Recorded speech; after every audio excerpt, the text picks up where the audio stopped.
As- Assalamualaikum warahmatullahi wabarakatuh. Baiklah, pada kesempatan kali ini, kami dari tim PJJ Praktikum Pencapan 1 akan mencoba memaparkan mengenai pencapan kapas dengan zat warna reaktif panas. Oke, kita sedikit review tentang struktur dari selulosa yang merupakan gugusan dari serat kapas, di mana banyak sekali gugus-gugus OH di ujung-ujung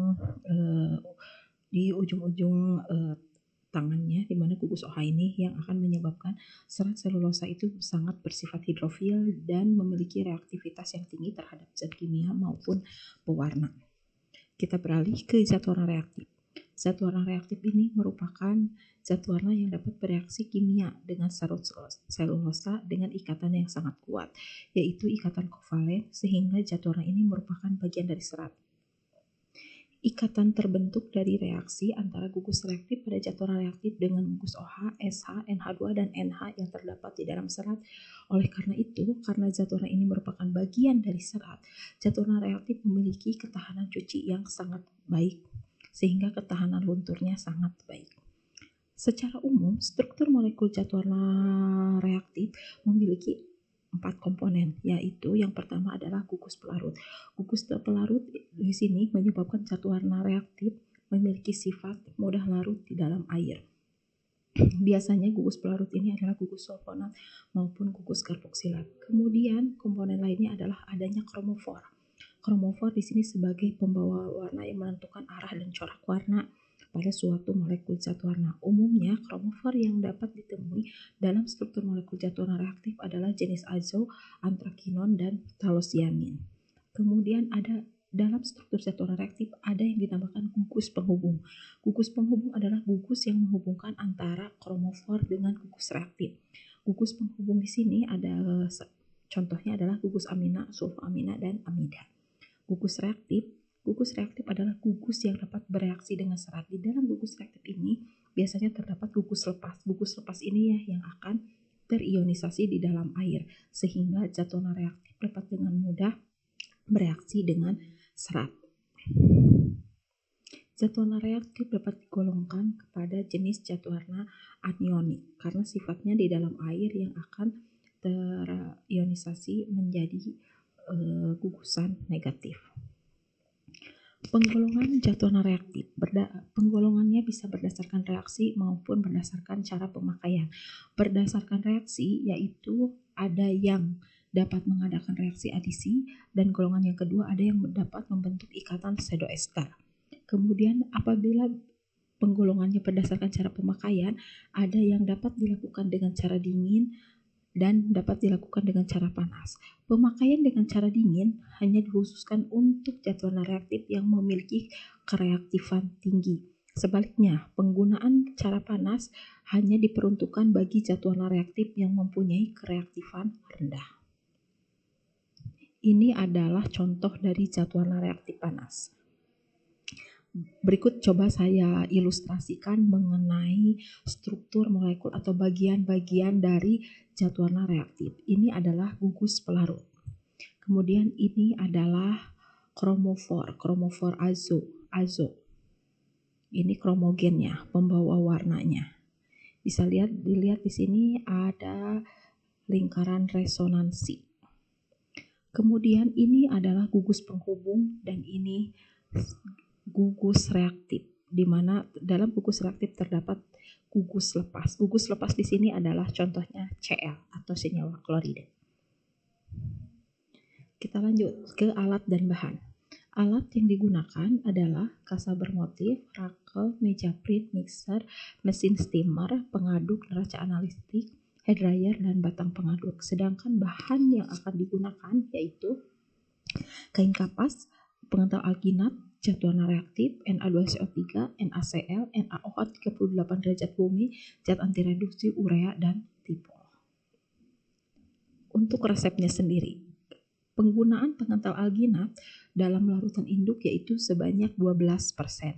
Untuk pasta pencapannya, kita gunakan zat warna reaktif sebanyak 20 gram per kilogram, urea 100 gram per kilogram, zat anti reduksi 10 gram per kilogram, pengental alginat 600 gram per kilogram, dan balance. Kemudian untuk weight fixation, di sini kita akan coba buat Na2CO3 150 gram per liter, NaCl 129 gram per liter, dan NaOH 38 derajat bumi sebanyak 50 gram per liter. Kemudian untuk pencuciannya, tipol 1 ml per liter, Na2CO3 2 gram per liter pada suhu 70 derajat Celcius dan selama waktu 10 menit. Mohon maaf, di sini ada kesalahan. Ini bukan 159, tapi penggunaan NaCl-nya yaitu sama seperti penggunaan alkalinya sebanyak 150 gram per liter.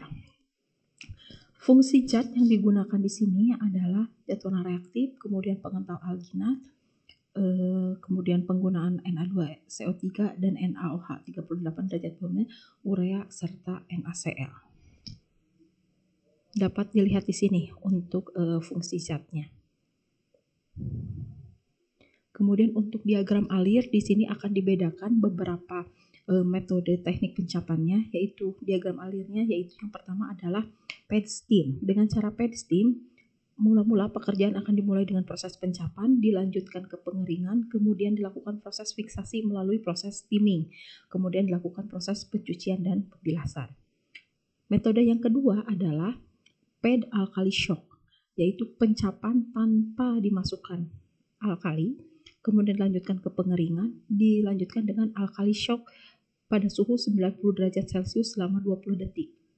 Jadi, disiapkan larutan yang mengandung alkali, kemudian dipanaskan, kain yang setelah dilakukan proses kain hasil pencapan dan pengeringan dimasukkan ke dalam larutan alkali, dilanjutkan ke pencucian dan proses pembilasan.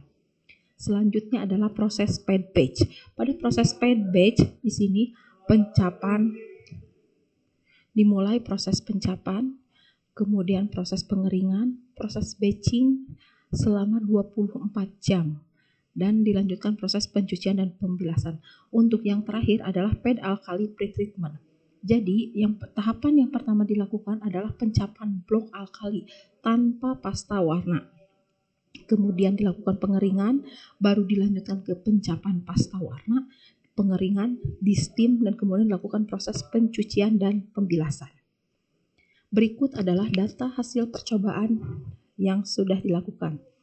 Viskositas pengental alginat diperoleh 25.000 CPS dengan pasta cap 10.000 CPS.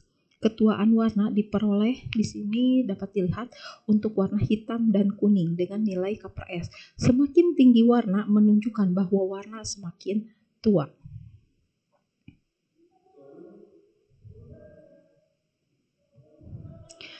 Dapat dilihat di sini untuk data ketahanan luntur warna terhadap gosokan. Diperoleh untuk kondisi basah di range 4 sampai dengan 5, kemudian untuk yang gosokan kering diperoleh nilai 5. Untuk tugasnya untuk materi kali ini adalah hitung kebutuhan zat yang digunakan untuk kelompok saudara.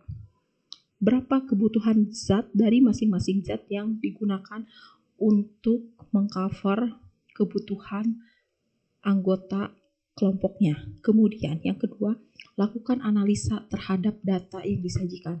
Apa saja data yang disajikan? Pertama, viskositas, yang kedua, ketuaan warna atau data K/S, dan yang ketiga adalah ketahanan luntur warna terhadap gosokan. Satu lagi adalah visualisasi dari produk pencapan.